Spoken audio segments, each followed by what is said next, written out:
Hello बच्चों, type of relation का अगला क्वेश्चन है।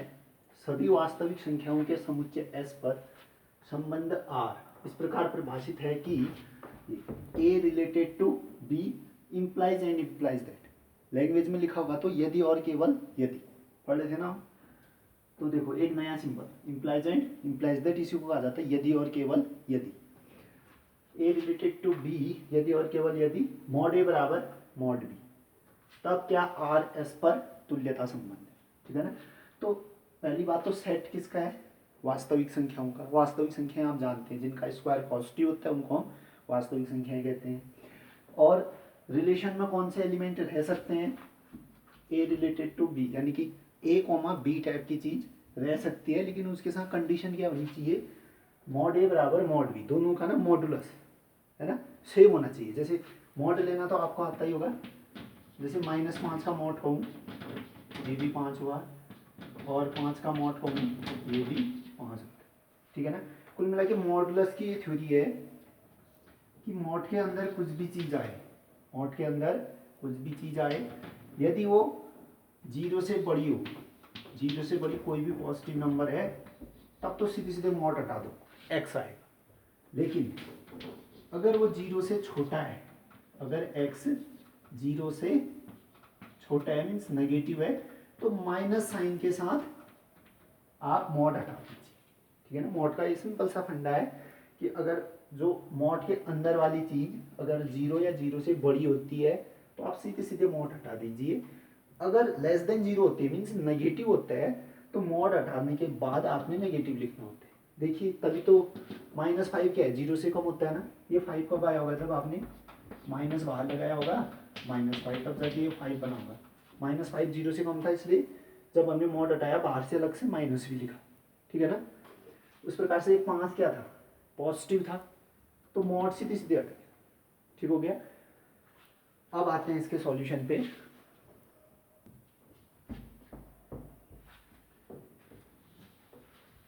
ठीक हो गया, मॉड की थ्योरी आपको आ गई, तो इसका सॉल्यूशन देखिए। देखिए आप सबसे पहले क्या लिखेंगे, दिया गया समुच्चय S बराबर वास्तविक संख्याओं का समुच्चय। ठीक हो गया। आप लिखेंगे S बराबर वास्तविक संख्याओं का समुच्चय, संबंध R बराबर क्या लिखेंगे, A related to B implies and implies that mod A बराबर मॉड B। या इसको और अच्छे शब्दों में लिखो तो क्या लिख सकते हो आप, order tuple AB belonging to R, है ना। A रिलेटेड टू B का यही मीनिंग होता है। ठीक हो गया।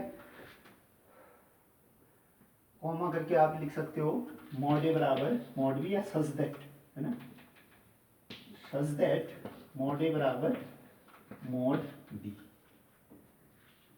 फॉर ऑल ए बी कहाँ से आएंगी, सेट एस से तो आएंगी, for all A B belonging to S. ये आपके पास संबंध इस टाइप से लिख सकते हैं। ठीक हो गया। इतना लिख दिया तो आप क्या चेक करेंगे फिर, स्वतुल्य संबंध यानी कि रिफ्लेक्सिव रिलेशन। ठीक है ना। स्वतुल्य संबंध चेक करते हैं स्वतुल्य है या नहीं। अब तो हमने इस टाइप के 5-6 क्वेश्चन कर दिए ना, थोड़ी स्पीड इंप्रूव करते हैं। ठीक है। स्वतुल्य के लिए अपने साथ ही रिलेशन दिखाना होता है, इसलिए एक एलिमेंट की जरूरत पड़ती है। कोई भी एक एलिमेंट उठा लूँ, कहाँ से, सेट से उठाऊंगा एक मेंबर, तो मैं लिख दूंगा माना ए बिलोंगिंग टू एस, है ना, ए एस का मेंबर है। ठीक हो गया। अब देखिए क्या ए कॉमा ए आर में रह जाएगा, ए कॉमा ए आर में रह जाएगा क्या, देखो ए आपके पास क्या है, कोई भी रियल नंबर है। ठीक हो गया ना। और मुझे आर में रहना है ना, ए कॉमा ए को अगर आर में रहना है तो ए का मॉडुलस ए के मॉडुलस के बराबर होगा। ये तो सही हो गया फिर, है ना। कोई भी वास्तविक संख्या का मॉडुलस लोगे अपने बराबर तो आ ही जाएगा। कोई भी वास्तविक संख्या उठा लीजिए, 0.001, ठीक है, इसका मॉडुलस यही आएगा क्योंकि पॉजिटिव है ना, 0.0001 ही आएगा। मैं कह रहा हूँ दूसरा भी यही नंबर ले रहा हूँ, दूसरा भी यही नंबर ले रहा हूँ, इसका मॉडुलस ले रहा हूँ, वही तो आएगा, दोनों सेम ही तो आएंगे। यानी कि कोई भी अगर रियल नंबर लेते हो तो अपने आप के मॉडुलस के बराबर तो होगा ही, अपने मापांक के बराबर तो उसमें होना ही होना है ना। तो ए कॉमा ए तो आर में रह जाएगा फिर। ठीक हो गया। तो मैं नीचे से क्या रीजन लिखूंगा, सिंस ऐसे लिख सकते हो, सिंस प्रत्येक वास्तविक संख्या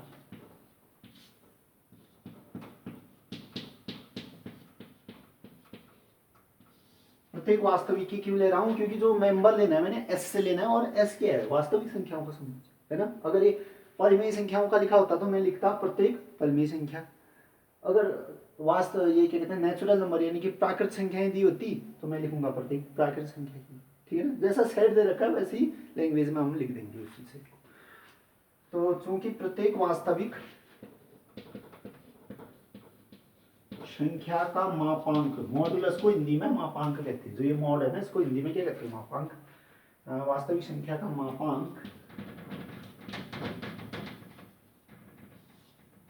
स्वयं के इक्वल होगा, स्वयं के बराबर होगा, है ना। मीन्स इम्प्लाइज, इसका मीनिंग क्या हो गया फिर, mod A is equal to mod A हमेशा रहेगा ना। इम्प्लाइज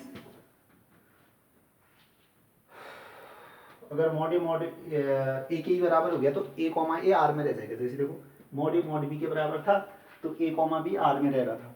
उसी प्रकार से मैं क्या लिख सकता हूँ, A comma A belonging to R, ठीक है ना। तो क्या लिख दोगे आप, इम्प्लाइज आर स्वतुल्य संबंध है,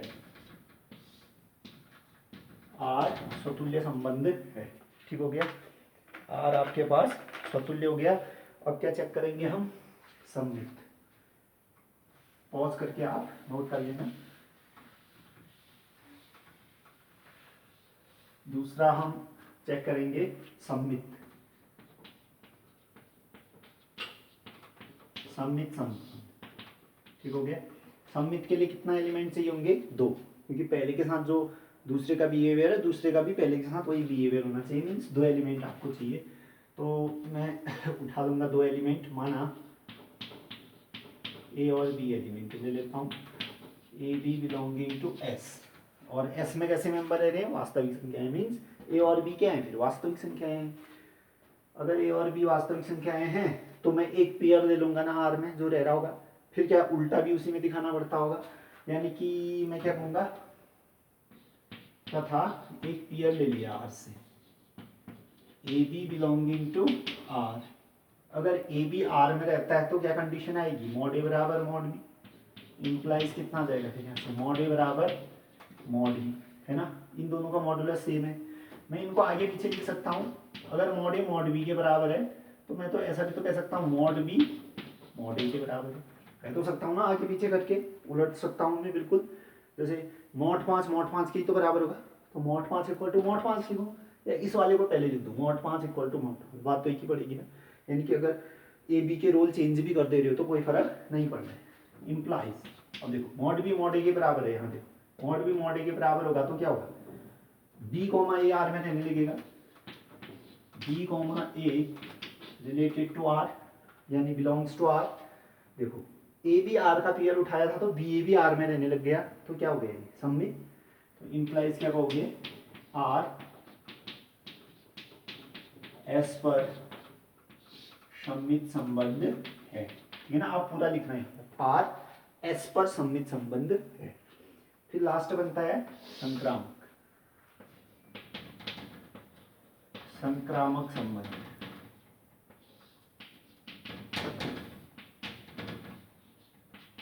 संक्रामक में कितने एलिमेंट चाहिए, 3 एलिमेंट। एस के 3 एलिमेंट ले लेता हूं मैं, माना A B C belonging to S. S में कैसी संख्याएं रह रही, वास्तविक संख्याएं, मीन्स ए बी सी के हैं आपके पास वास्तविक संख्याएं हैं। और मैं 2 पेयर लूंगा ना जिनमें ट्रांजिशन हो सकता है, ए बी और बी सी टाइप का पेयर लूंगा। तो ठीक हो गया, मैं ले लेता हूँ A B belonging to R and B C belonging to R. Transition में हमेशा इसका लास्ट और इसका फर्स्ट कॉमन होना चाहिए, ठीक है ना, तभी ट्रांजिशन दिखता है उसमें। अब हमने दिखाना क्या होगा, A C belonging to are दिखाना है। अगर ए सी आर में रहता तो मुझे क्या दिखाना होगा, मॉड ए बराबर मॉड सी, मॉड ए बराबर मॉड सी आएगा तभी तो ए सी आर में रह पाएगा ना। देखो इम्प्लाइज ए बी आर में रहता है, इसका क्या मीनिंग है, ए बी आर में रहता है तो मॉड ए बराबर मॉड बी होना चाहिए, यानी इससे आ गया कि मॉड ए बराबर mod B and B C belonging to R, B C R में कब रहेगा, जब इन दोनों का मॉडुलस सेम होगा, मीन्स यहाँ से रिजल्ट आ गया मॉड बी बराबर मॉड सी। अब इनको कंबाइन कीजिए, देखो मॉड ए किसके इक्वल है, मॉड बी के, मॉड सी किसके इक्वल है, मॉड बी के। देखो मॉड बी तो कॉमन हो गया ना, यानी कि एक संख्या x है जैसे वो 5 के इक्वल है, मैं कह रहा हूँ जो संख्या y है वो भी 5 के इक्वल है, इसका मीनिंग x बराबर तो y हो गया, वही तो यहाँ भी हो रहा है, मॉड ए मॉड बी के बराबर हो रहा है, मॉड सी भी मॉड बी के बराबर हो रहा है, मीन्स दोनों इक्वल ही तो हो रहे हैं। तो नीचे से इंप्लाइज क्या करूँगा फिर मॉड ए बराबर mod C, mod A mod सी के बराबर हो गया, यहाँ से क्या उल्टा जाओगे तो क्या होगा, ए सी आर में रहने लगेगा, ordered pair A comma C belonging to R, अगर ए सी आर में रह गया तो आर कैसा हो गया, संक्रामक संबंध, तो आप लिख दोगे इंप्लाइज आर संक्रामक है, आर संक्रामक है, ठीक हो गया। अब देखो स्वतुल्य भी हो गया, सम्मित भी हो गया, संक्रामक भी हो गया, तो क्या हो गया, आर एस पर तुल्यता संबंध, तो लिख देंगे अतः आर एस पर तुल्यता संबंध, ठीक है, आंसर होगा आपका फाइनल, अतः आर एस पर तुल्यता संबंध है।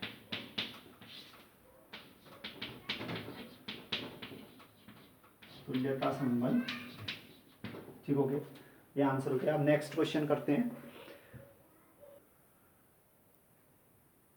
देखिए आज का दूसरा क्वेश्चन है, एस एक समतल में स्थित सभी त्रिभुजों का समुच्चय है ना, एक तल पर मीन्स एक समतल यानी कि एक प्लेन कह सकते हो, जैसे ये बोर्ड एक प्लेन है ना, इसमें आप जितने भी त्रिभुज खींच सकते हो, ठीक है ना, इस टाइप के, इस टाइप का, ठीक है ना, जिस टाइप का भी आप त्रिभुज खींच सकते हो वो सभी इस सेट एस में आएंगे।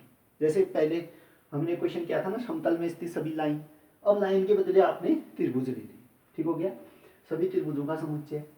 ए रिलेटेड टू बी, यानी कि पहला जो एलिमेंट दूसरे एलिमेंट से आर के द्वारा तभी रिलेटेड होगा, means order tuple A comma B belonging to R तभी होगा, ये बताया था पहले, इफ एंड ओनली इफ पढ़ते हैं इसको, यदि और केवल यदि, या डबल साइडेड एरो भी दिखाया होगा, इम्प्लाइज एंड इम्प्लाइज, एक ही बात होती है। ए कोमा बी के समशेष, समशेष होता है सर्वांशम, सर्वांशम कॉन्ग्रुएंट, ठीक हो गया है, यानी कि अगर दो त्रिभुज ना रिलेशन आर में तभी रहेंगे जब वो क्या होंगे, सर्वांशम होंगे। संबंध में समझ में आ गया कि एक त्रिभुज जब दूसरे के सर्वांशम हो रहा होगा तभी उस रिलेशन में आ पाएगा, ठीक हो गया। तब क्या आर एस पर तुल्यता संबंध है, तब आपने दिखाना होगा क्या आर एस पर तुल्यता संबंध है, ठीक है। सीधे सीधे सर्वांशम आपको आता होगा ना, सर्वांशम का मीनिंग होता है दो ऐसे त्रिभुज, दो ऐसे ट्राइंगल जिनकी की सारी साइड्स एंगल जो भी हो उसमें, ठीक है ना, वो क्या होती है, सेम होती है, ठीक हो गया ना। इसके 3 रूल भी तो थे ना, 2 साइड एक एंगल, 2 एंगल एक साइड, है ना, इस टाइप से आप, या तीनों साइड सेम हो जाएंगे, इस टाइप से क्या था, एस ए और एस है ना, ये सर्वांगसमता के 3 रूल होते थे ना। तो खैर हमें रूल पे नहीं जाना है, हमने तो केवल यहाँ संबंध के बारे में पढ़ना है, ठीक है ना। देखते हैं फिर सीधे सीधे सॉल्यूशन में आप कहाँ से स्टार्ट करेंगे, फिर वही दिया गया समुच्चय लिखेंगे आप सबसे पहले, ठीक है। दिया गया समुच्चय एस इक्वल टू समतल में स्थित सभी त्रिभुजों का समुच्चय लिखोगे ना, दिया गया समुच्चय एस बराबर समतल में स्थित सभी त्रिभुजों का समुच्चय। फिर संबंध आर बराबर, जैसे इस फॉर्म में दिया है इसी फॉर्म में लिख दो तो भी ठीक है, लेकिन सबसे आसान फॉर्म हम जिससे समझ पाते हैं कि ऑर्डर टपल ए बी है ना, इस आर में रहेगा सच दैट, कब रहेगा, जब दोनों सर्वांशम में है ना। ए देखो सर्वांशम का साइन इस टाइप का होता ना, ऐसे होता था, ए सर्वांशम टू बी, ए बी के सर्वांशम होगा एंड जो ए बी कहाँ से आए होंगे, सेट एस के मेंबर होंगे। सेट एस के मेंबर मीन्स प्लेन में रहने वाले एक ट्राइंगल। ये नहीं कि एक ट्राइंगल यहाँ रह रहा है, एक ट्राइंगल ये इस हवा में रह रहा है, दोनों सर्वांग में फिर भी इस आर में रह रहा है, ऐसा नहीं कह सकते हो। ठीक है ना। सबसे पहली शर्त तो जो आप मेंबर उठाते हो सेट से आना चाहिए, और सेट से मेंबर कब आएगा, जब इस प्लेन में स्थित होगा वो, है ना। वही तो कह रहा है, इस प्लेन में स्थित सारे जो ट्राइंगल हैं वो सेट एस में है। सेट एस से हमने मेंबर लेने होंगे, यानी कि जो ये इस प्लेन में बनेगा, जो हवा में आप ट्राइंगल बनाओगे ना, और एक बोर्ड पे ट्राइंगल बनाओगे, वो दोनों नहीं ले सकते हो, क्योंकि वो एस के मेंबर ही नहीं है। सबसे पहले मेंबर तो एस के होने चाहिए, तब जाके आर की बात करेंगे हम। ठीक है ना। और आर में भी इस प्लेन में मौजूद वो ट्राइंगल लेने हैं जो आपस के पास क्या होंगे, सर्वांग सम होंगे। ठीक हो गया, समझ में आ गया। फिर सेट एस हमारे पास क्या है और रिलेशन आर क्या है। अगर इतना समझ में आ गया तो अब तुल्यता संबंध के लिए देखते हैं। सबसे पहले स्वतुल्य, सममित और संक्रामक। ठीक है ना।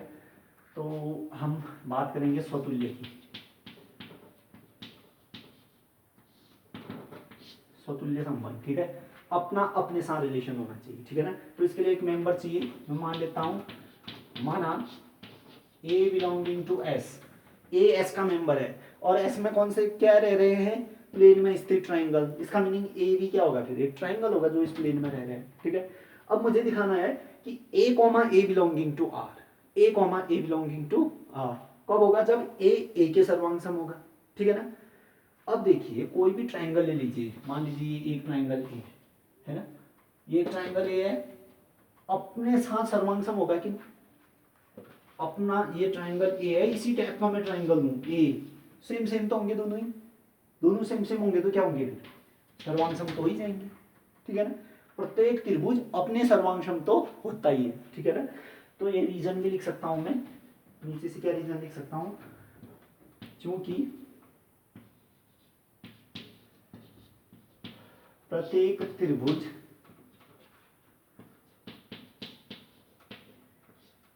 स्वयं के सर्वांग सम होता है, स्वयं के सर्वांग सम होता है। ठीक है ना। इंप्लाइज, इसको सिंबल में लिखूं तो ए सर्वांग सम टू ए। ठीक हो गया, सभी ट्राइंगल के लिए फॉलो होगा। अगर ए के सर्वांग सम हो गया, ठीक है ना, जैसे ए बी के सर्वांग सम था तो ए कॉमा बी रिलेशन में आ गया था, इस प्रकार से ए के सर्वांग सम हो गया तो ए कॉमा ए रिलेशन का मेंबर बन जाएगा ना, क्योंकि दोनों सर्वांग सम हो रहे। ठीक हो गया। ए कॉमा ए आर में आ गया, इसका मीनिंग आर क्या हो गया, फिर स्वतुल्य, आर स्वतुल्य संबंध है। ठीक है ना। आप पूरा लिखना, आर स्वतुल्य संबंध है, तो स्वतुल्य तो हमने दिखा। ऐसे आप क्या दिखाएंगे, सममित, से अब आप दिखाएंगे सममित, सममित संबंध। सममित के लिए कितने एलिमेंट चाहिए, दो। तो मैं मान लेता हूं ए और बी दो मेंबर हैं, कुछ भी ले सकते हो, एक्स वाई भी ले सकते थे। माना A B belonging to S, S में क्या रह रहे हैं, प्लेन में स्थित ट्राइंगल। इसका मीनिंग ए बी क्या होगा, इस प्लेन में रहने वाला कोई ट्राइंगल, बी भी क्या होगा, इस प्लेन में रहने वाला कोई ट्राइंगल। मैं एक जोड़ी उठा लेता हूँ आर से, है ना, एंड ए बी एस के मेंबर है मान लिया, एंड एक जोड़ी ले ली मैंने A comma B belonging to R. A B R में रह रहा है, इसका मीनिंग देखो, ए बी आर में रहेगा, इसका मीनिंग ए बी के क्या होगा, सम से, इसमें सर्वांग सम होगा। इंप्लाइज ए सर्वांग सम टू बी होगा कि। अब मैं उलट दूं, देखो दो ट्राइंगल है आपके पास, ये ए ये बी।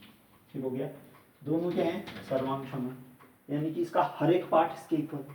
मैं उल्टा कर देता हूँ, ठीक है ना, इस बी को मैं इधर ला जाता हूँ और इस ए को उठा के उधर ले गया, फिर भी कोई फर्क पड़ेगा क्या, नहीं। अगर ये उसके सर्वांग सम है तो वो भी तो इसके सर्वांग सम होगा, उल्टा सुल्टा रिलेशन वैलिड होगा ना। तो मैं क्या लिख सकता हूँ, ए सर्वांग सम बी, तो उलट देने पर भी कोई फर्क नहीं पड़ेगा, बी सर्वांग सम टू ए लिख सकता हूँ। ठीक हो गया, उलट दिया मीन्स बी कॉमा ए भी कहाँ आ गया, रिलेशन आर में, है ना। यानी उलट देने पर भी रिलेशन में रह रहा, तो ऐसा संबंध तो हम सममित कहते हैं। इंप्लाइज आर सममित है, आर सममित है। फिर ऐसे ही क्या चेक करेंगे, संक्रामक, पॉज करके आप नोट कर लिए होंगे, संक्रामक संबंध देखिए।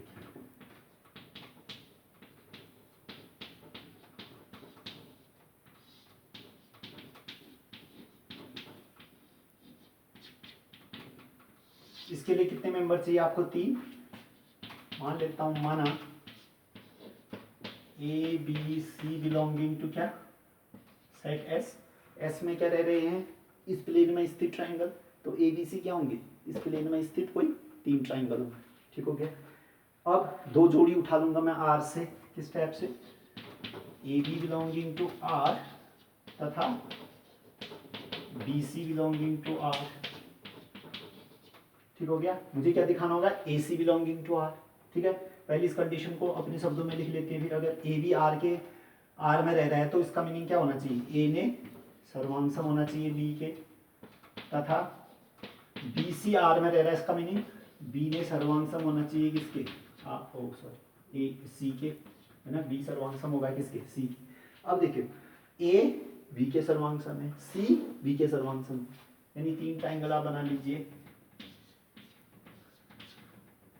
ए बी सी। ठीक है, मैं क्या कह रहा हूँ, ये दोनों सर्वांगसम है। ठीक है, मीन्स इसका हर एक पार्ट इसके इक्वल होगा, और ये कह रहा है बी सी के सर्वांगसम है, यानी कि इसका हर एक पार्ट इसके इक्वल होगा। यानी कि समझो कि ये वाला पार्ट इसके बराबर होगा, ये वाला पार्ट, है ना, ये पार्ट इसके बराबर होगा, इसके भी सर्वांगसम है तो इसके भी बराबर होगा। ये वाला पार्ट इसके बराबर होगा, इसके सर्वांगसम है तो इसके भी बराबर आएगा। ये वाला पार्ट इसके बराबर होगा सर्वांगसम, इसके सर्वांगसम है तो ये वाला पार्ट। इसका मीनिंग पहले तीसरे में देखो तो ये वाला ये वाला ये वाला आपस में क्या है, बराबर ही तो है कि नहीं। मीन्स ए और सी भी क्या हो जाएंगे, सर्वांगसम। समझ गए ना, ए बी के सर्वांगसम था, ये सी बी के सर्वांगसम था, बी तो कॉमन था ना, यानी कि दोनों के इक्वल हो रहा है, एक तरीके से समझ सकते हो। तो ए और सी भी तो आपस में क्या हो जाएगी, सर्वांगसम ही होंगे। तो इम्प्लाइज सीधे सीधे क्या लिख दूंगा मैं, ए सर्वांगसम टू सी। मीन्स अगर ए सी के सर्वांगसम है तो ये तो रिलेशन आर में रह जाएगा, तो ए सी बिलोंगिंग टू आर। अगर ए सी आर में रह गया तो आर कैसा हो गया, फिर संक्रामक संबंध, आर संक्रामक संबंध है। ठीक है, तो क्या लिख देंगे, अतः देखो आर स्वतुल्य भी हो गया, सममित भी हो गया, संक्रामक भी हो गया, तो आर क्या हो गया, तुल्यता संबंध ना। अतः आर तुल्यता संबंध है, अतः आर एस पर तुल्यता संबंध है, अगर सही से लिखो तो तुल्यता संबंध है। आंसर हो गया। नेक्स्ट क्वेश्चन करते हैं।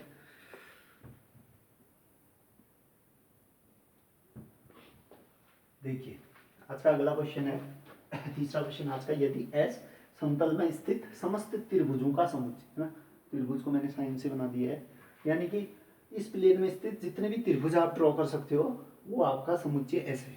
ठीक हो गया। A related to B implies and implies that A व बी समान परिधि के। ठीक है, इसको मैं बार बार समझा रहा हूँ इस लाइन को कि ए कॉमा बी आर में रहेगा यदि ए और बी समान परिधि के हैं, या उल्टा कॉमा ए बी समान परिधि के हैं तो ए कॉमा बी आर में रहेगी, यानी कि उल्टा सुल्टा मान्य होता है, मीन्स वैलिड होता है, तो ये वाला साइन आता है, इम्प्लाइज एंड इम्प्लाइज दैट, है ना। ए रिलेटेड टू बी तो आगे वाला पढ़िए, इम्प्लाइज ए बी समान परिधि के, उल्टा पढ़ना होगा तो ये पढ़ोगे, ए व बी समान परिधि के हैं, उल्टा वाला एरो में जाओ, implies A related to B, यानी जहाँ उल्टा सुल्टा सेम होता है तब वहाँ इम्प्लाइज एंड इम्प्लाइज दैट लगता है। इसको हिंदी में यदि और केवल यदि लिखा रहता है, इंग्लिश में ही एक शब्द आई डबल एफ इफ लिखा रहता है, या इंग्लिश में ही ऐसे भी लिखा हो सकता है, इफ एंड ओनली इफ, है ना। अगर हायर क्लास में जब पढ़ोगे ना, इसको नेसेसरी एंड सफिशिएंट कंडीशन कहते हैं, नेसेसरी एंड सफिशिएंट कंडीशन, दो कंडीशन आगे पीछे। ठीक हो गया। फिलहाल ये बात की बात है, मैं इसको बार बार समझा रहा हूँ ताकि आपको कोई कंफ्यूजन ना हो। ठीक है ना, जितने भी इसके लिए शब्द बने हैं मैंने आपको बता दिया है, क्या क्या पूछ सकते हैं। ठीक हो गया।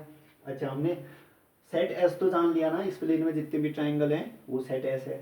संबंध आर के है, संबंध आर में वही एलिमेंट रहेगा यदि ए और बी समान परिधि के, मीन्स दो ट्राइंगल अगर समान परिधि के हैं, परिधि क्या होता है, 2 पाई आर ना, हाँ, तो 2πr अगर जिन भी ट्राइंगल का सेम हो रहा होगा, सॉरी ट्राइंगल है ना, हाँ सर्कल बता, ट्राइंगल का परिधि क्या होगा, ये साइड मतलब तीनों साइड का सम, ठीक है ना। 2πr सर्कल का होता है, वृत्त का होता है परिधि। वैसे इसने परिधि कहा था ना, परिमाप, तब यहाँ से कन्फ्यूजन हुआ, क्योंकि परिधि स्पेशली किसके लिए बना होता है, वृत्त के लिए बना होता है, ठीक है। तो आप इसको परिधि के बदले ना, परिधि भी लिखा है तो आप परिमाप ही समझिए इसको, ठीक है। एक्चुअली में ये परिमाप होना चाहिए, परिधि से तो वो आपके पास सर्कल का फॉर्म बन जाता है ना, सर्कल दिमाग में आने लगता है परिधि से। परिमाप ज़्यादा सुटेबल शब्द होगा इसके लिए, ट्राइंगल के लिए, ठीक है ना। यानी कि परिमाप क्या होता है, ट्राइंगल का, तीनों ट्राइंगल का जो सम करोगे है ना, इसकी लेंथ प्लस इसकी लेंथ प्लस इसकी लेंथ, वो आपके पास परिमाप होता है, ठीक है ना। तो जिन भी दो ट्राइंगल का परिमाप समान होगा तो वो संबंध आर में रहने लगेगा, ठीक हो गया। तो इसके सॉल्यूशन की हम बात करते हैं। मेन क्वेश्चन में आपने दो ही चीज़ें तो देखनी है, समुच्चय एस क्या है और आर किस प्रकार से परिभाषित। अगर ये दो चीज़ें आप पकड़ लिया तो फिर तो ये आसान सा क्वेश्चन हो जाता है। सबसे पहले आप लिखेंगे दिया गया समुच्चय एस बराबर, क्या लिखेंगे, वही समतल में स्थित समस्त त्रिभुजों का समुच्चय। संबंध आर इज इक्वल टू, ऐसे लिख सकते हो आप, ऐसे लिख दो तो भी ठीक ही है, या अच्छे फॉर्म में लिखना है तो order pair A B such that A B समान परिधि के है ना, हाँ, ए व बी समान परिधि के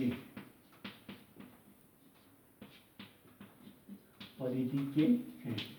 अब देखो मैंने एक यहाँ बना लिया ट्राइंगल, एक यहाँ बना दिया हवा में, ठीक हो गया। वो भी तो समान परिधि रख सकते हैं ना, लेकिन वो आर में नहीं आएगा क्योंकि जो ये हवा वाला ट्राइंगल होगा वो हमारे सेट एस का मेंबर नहीं होगा, इसलिए सेट एस का मेंबर होना पहले जरूरी होता है, ठीक है ना। तो कोई इतना भी लिख देता है, ठीक है वैसे, लेकिन अधूरा है, ठीक है। तो आप बाद में क्या भी लिख सकते हैं, comma A B belonging to S, A B S में हो गया तो मीन्स इस प्लेन में ही रहने वाले ट्राइंगल भी होंगे, है ना। ये स्टेटमेंट क्या क्लियर करता है कि जो दूसरा ट्राइंगल होगा वो कोई हवा में नहीं होगा, वो भी कहाँ होगा, इसी बोर्ड में होगा, इसी बोर्ड के प्लेन में होगा। प्लेन तो आप समझते हो, ठीक हो गया। अब चेक करते हैं स्वतुल्य सममित और संक्रामक के बारे में। देखिए फिर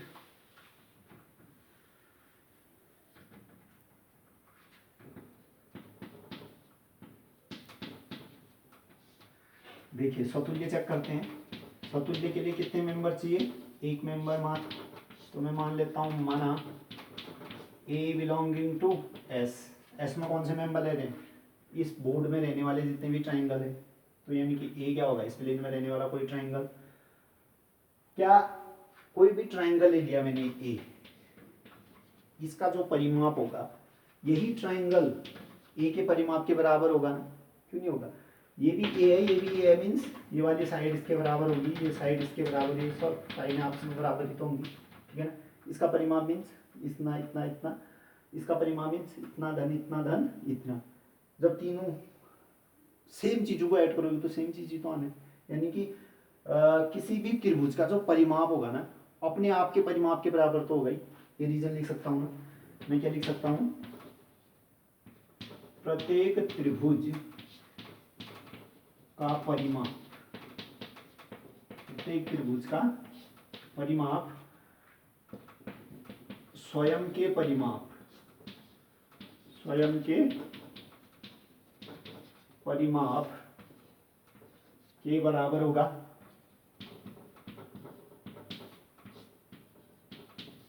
है ना।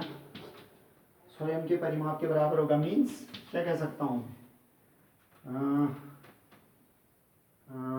क्या लिख दूं, त्रिभुज ए का परिमाप, त्रिभुज ए का परिमाप बराबर त्रिभुज ए का परिमाप, लिख सकता हूँ ना, त्रिभुज ए का परिमाप बराबर त्रिभुज ए का परिमाप। देखिए ए का परिमाप बराबर बी का परिमाप होगा तो ए रिलेटेड टू बी होगा। अब ए का परिमाप ए के ही बराबर हो रहा है, इसका meaning A comma A R में तो रिलेट होगा, A comma A belonging to R, A comma A R में रहने लग गया तो आर क्या हो जाएगा, स्वतुल्य, आर स्वतुल्य संबंध है, ठीक है। स्वतुल्य दिखा दिया। इसी प्रकार आप सममित दिखाइए। सममित के लिए दो मेंबर लीजिए कोई सममित संबंध।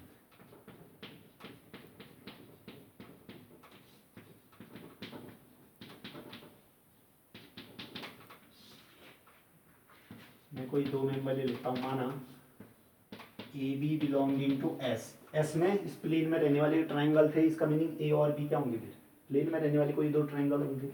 एक जोड़ी उठा लेता हूं मैं आर की, and A B belonging to R and M and A B belonging to R. A B R में रह रहा है, इसका मीनिंग क्या हो गया, फिर समान परिधि के होंगे ना, तो मैं क्या कहूँगा परिधि या परिमाप ना, परिधि नहीं परिमाप होगा वैसे सही हुआ। तो मैं ऐसे लिख दूँ इसका सीधे सीधे शॉर्ट फॉर्म में मैं ऐसा लिख सकता हूँ ना, परिमाप ऑफ ट्राइंगल ए कह दिया, ठीक है। ट्राइंगल ए का जो परिमाप होगा इज इक्वल टू परिमाप ऑफ ट्राइंगल बी लिख देते हैं, परिमाप ऑफ ट्राइंगल बी, ठीक हो गया। दोनों का परिमाप सेम होगा, मैं उलट दूं, ए के बदले बी, बी के बदले ए डाल दो, तब भी तो वही होगा।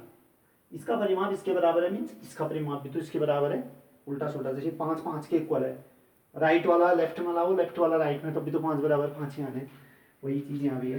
यानी कि मैं ऐसा लिख सकता हूँ इसको, परिमाप of triangle B equal to परिमाप ऑफ ट्राइंगल ए, है कि नहीं। देखो जब दोनों का परिमाप सेम है, जैसे ए व बी का परिमाप सेम हो रहा था तो ए रिलेटेड टू बी हो रहा था, A comma B belonging to R. अब बी का परिमाप ए के बराबर है, मीन्स बी ए किस में रहने लगेगा, आर में, तो मैं लिख सकता हूँ B comma A related to R, ठीक हो गया। बी ए भी आर में रहने लग गया, इसका मीनिंग आर सममित है, आर सममित संबंध है, सममित भी हो गया स्वतुल्य भी हो गया। अब तीसरा दिखाना होगा आपने क्या, संक्रामक।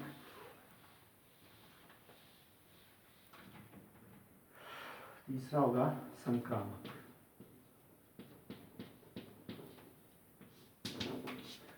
इसके लिए 3 मेंबर लीजिए,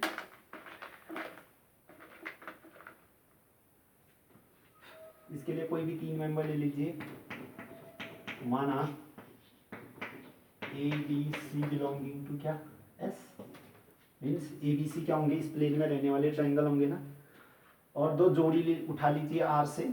इस प्रकार लेना है कि उनमें संक्रामक हो सके, तो आपने कहा तथा दो जोड़ी मैंने उठा ली, A B belonging to R comma B C belonging to R, है ना। अब मुझे क्या दिखाना होगा, A C belonging to are.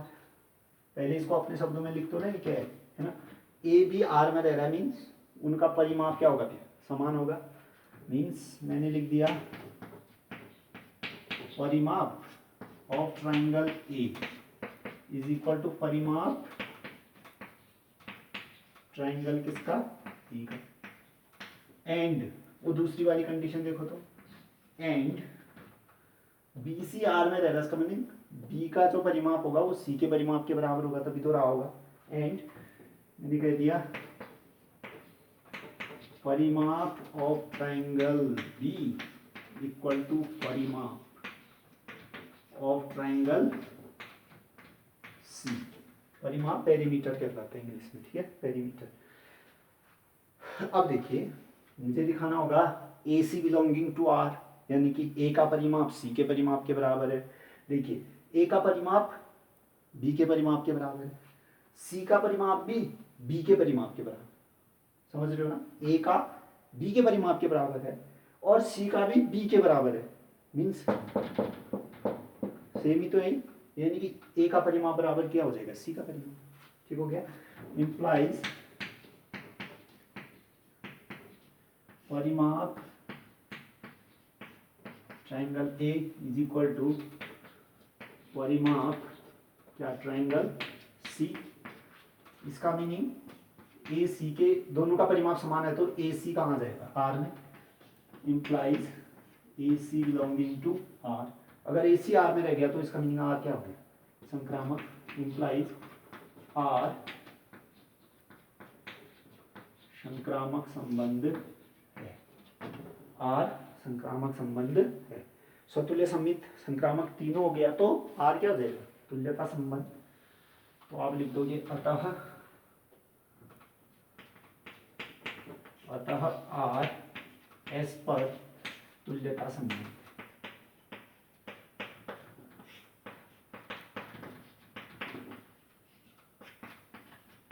तुल्यता संबंध है।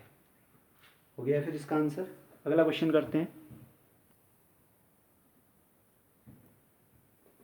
देखिए आज का चौथा क्वेश्चन है, माना ओ मूल बिंदु है ना, ओरिजिन है, मूल बिंदु है। एक समतल में स्थित दो बिंदु P और Q के मध्य एक संबंध परिभाषित करें यदि PO बराबर OQ। देखिए P और Q क्या है, किसी भी समतल में, समतल फिर से बोर्ड ले लीजिए आप, ये पॉइंट P हो गया, ये कोई पॉइंट Q, इस प्रकार लीजिए कह रहा है। मीन्स ये P और Q ना रिलेशन में तभी रहेंगे कह रहा है जब OP is equal to OQ, है ना, PO कहो या OP कहो। O क्या था आपके पास, मूल बिंदु ओरिजिन, है ना, कोई मूल बिंदु है ओरिजिन, जैसे आप कोऑर्डिनेट एक्सिस लेते हैं, यहाँ पर मूल बिंदु लेते हैं ना ओरिजिन, वही है फिर ओरिजिन आपके। ठीक हो गया, यानी कि ये OP, O से P तक की डिस्टेंस और O से Q तक की डिस्टेंस अगर ये समान होगी, अगर ये समान होगी तो आपके पास रिलेशन में रहेगा। ठीक हो गया ना। संबंध एक तुल्यता संबंध आपने ये दिखाना है, ठीक है ना। OP बराबर अगर OQ हो गया, OP बराबर OQ, यानी कि जो इसके एलिमेंट होंगे क्या होंगे, ओरिजिन से P तक की डिस्टेंस, ओरिजिन से Q तक की डिस्टेंस, यानी कि ये एक एलिमेंट हो गया OP, एक दूसरा एलिमेंट क्या हो जाएगा OQ।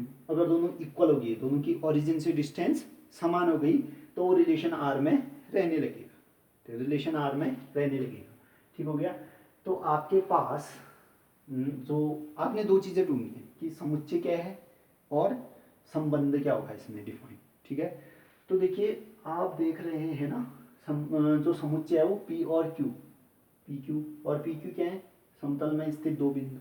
तो इस समतल में स्थित जितने भी बिंदु हैं, समतल में स्थित जितने भी बिंदु हैं वो आपका क्या बन जाएगा, समुच्चय।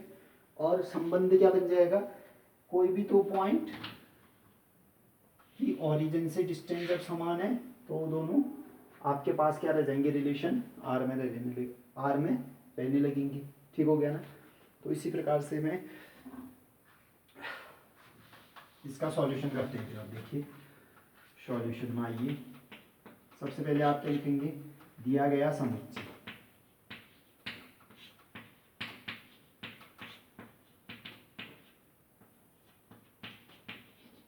S कह दो, कहा तो कुछ नहीं है ना, ठीक है, S इज इक्वल टू समतल में स्थित बिंदु, समतल में स्थित बिंदु, ठीक है ना, समतल में स्थित बिंदु आपके पास क्या हो गया, समुच्चय S। संबंध R,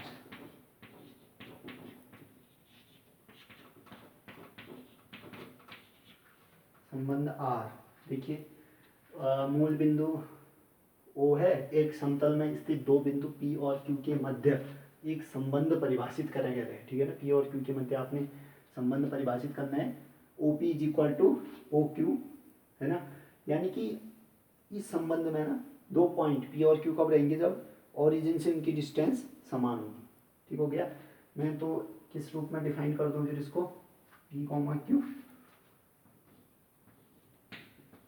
R में क्या आ जाएगा, वो दो पॉइंट सच दैट जिनकी ओरिजिन से डिस्टेंस OP बराबर क्या आ जाए, OQ।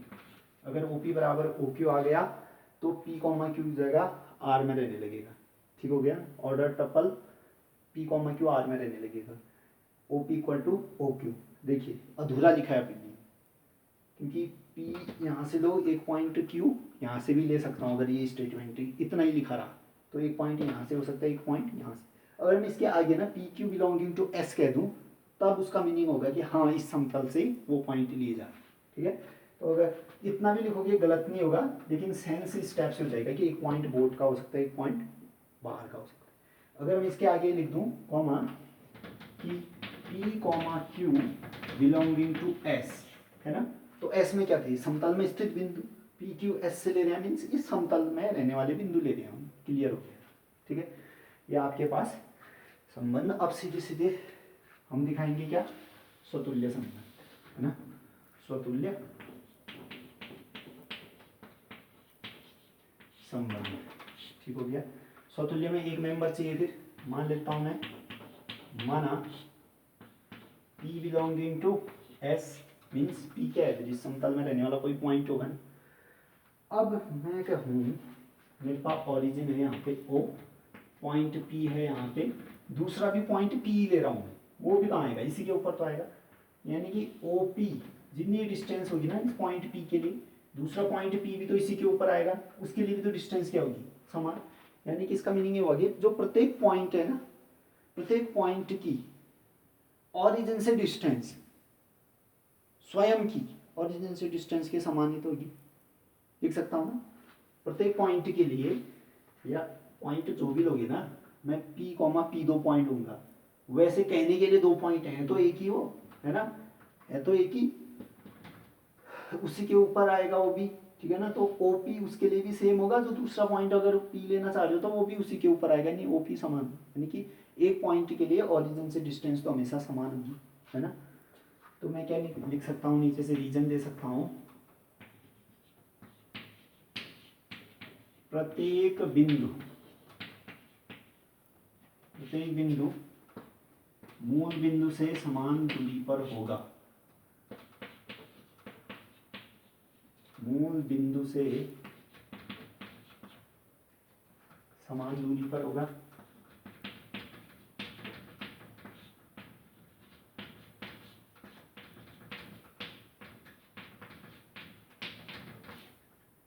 इम्प्लाइज, अगर इसको ये वाली लाइन समझ में नहीं आई तो इम्प्लाइज करके मैं क्या लिख सकता हूँ, किसी पॉइंट P के लिए OP इक्वल टू OP रहेगा हमेशा, है ना। अब देखिए OP इक्वल टू OQ हो रहा था तो P, Q रिलेशन में आ रहा था, यहाँ OP इक्वल टू OP हो रहा है, इसका मीनिंग P, P भी क्या आएगा, रिलेशन में आ जाएगा। तो implies point P, P related to R, है ना। A, टाइप का मेंबर जब R में आ जाए तो R क्या हो जाएगा, स्वतुल्य। तो आप लिख दोगे R स्वतुल्य संबंध है, R स्वतुल्य संबंध है। फिर ऐसे ही चेक करेंगे हम किसके लिए, सममित के लिए।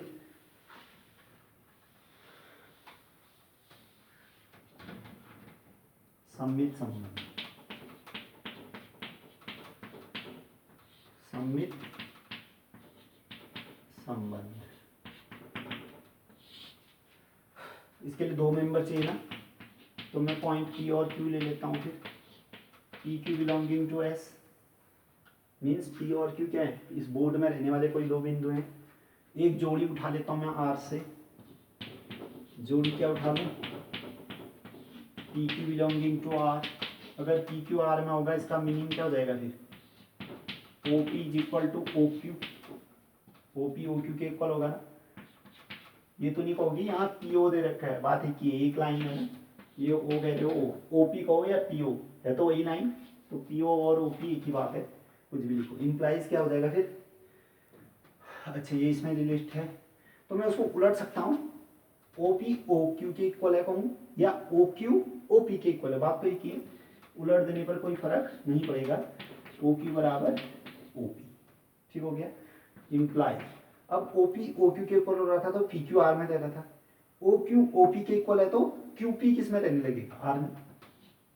Q, P belonging to R, यानी कि देखो PQ R में रह रहा था तो उलट देने पर भी R में ही रह गया, इसका मीनिंग R क्या हो गया, फिर सममित R सममित है, R सममित संबंध है। फिर ऐसे ही हम संक्रामक संबंध चेक करेंगे।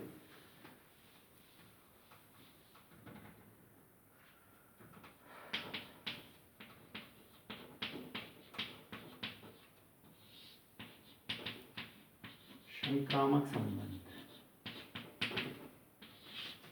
इसके लिए तीन मेंबर चाहिए ना, मैं ले लूंगा माना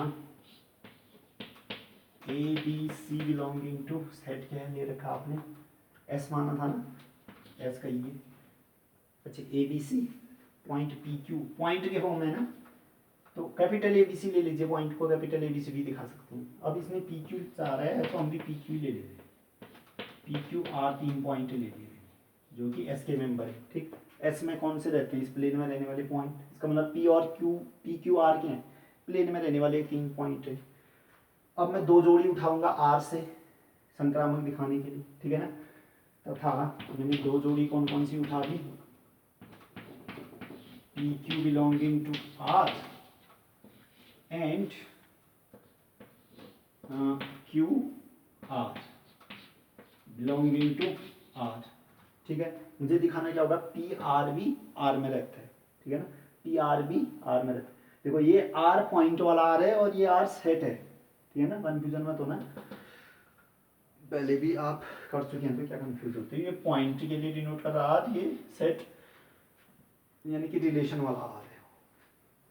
PQ बिलोंगिंग टू R, इसका मीनिंग PQ R में कब रहेगा, जब ओरिजिन से दोनों की डिस्टेंस सेम होगी, मीन्स OP बराबर OQ एंड QR R में रहेगा, मीन्स ओरिजिन से दोनों की डिस्टेंस सेम होगी, OQ बराबर OR। देखिए OQ OP के बराबर है, OQ OR के बराबर है, मीन्स OP भी OQ के इक्वल हो रहा है, OR भी OQ के इक्वल हो रहा है, मीन्स OP OR के इक्वल हो जाएगा ना ऑटोमेटिक, इम्प्लाइज OP बराबर क्या आ जाएगा OQ।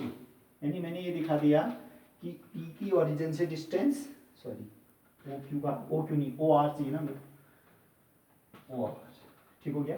तो P की ओरिजिन से डिस्टेंस, R की ओरिजिन से डिस्टेंस सेम है, तो ये दोनों सेट में रहने लगेंगे ना। P, R belonging to set के सेट नहीं रिलेशन में रहने लगेगा R, ठीक हो गया। PR belonging to R means मैंने दिखा देना PQ, इसका पहला मेंबर P, इसका last member R, PR R में रहना चाहिए तो PR R में रह रहा है। इसका मीनिंग R क्या हो गया था, भाई R संक्रामक हो गया, R संक्रामक है, ठीक। तो आप नीचे से लिख दोगे अतः R समुच्चय S पर तुल्यता संबंध है। क्या लिख दोगे लास्ट आंसर, अतः R S पर तुल्यता संबंध है, ठीक हो गया। तो आज ये 4 क्वेश्चन हमने कर लिए हैं। अब कुछ अभी तक सेट S ले रहे थे ना, उसमें सिंगल मेंबर ले रहे थे, अब मैं S क्रॉस S टाइप का सेट ले लूंगा, ठीक है ना।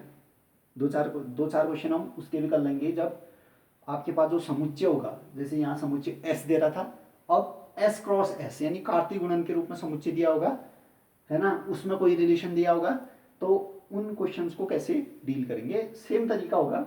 थोड़ा सा मैं जो शुरू में S के बदले S क्रॉस S आएगा ना, तो S के जो मेंबर थे हम AB टाइप ले रहे थे, तो उसके मेंबर क्या किस टाइप से लेंगे, A, B ऑर्डर टपल में, B, C ऑर्डर टपल में, इस टाइप से लेंगे उसके मेंबर, ठीक है। इसी टाइप से वो भी डिफाइन होगा, उसको हम अगले वीडियो में करेंगे। अगले वीडियो में हम टाइप ऑफ रिलेशन के सारे क्वेश्चन समाप्त करेंगे, ठीक हो गया। तो आप पढ़ाई करते रहें, धन्यवाद।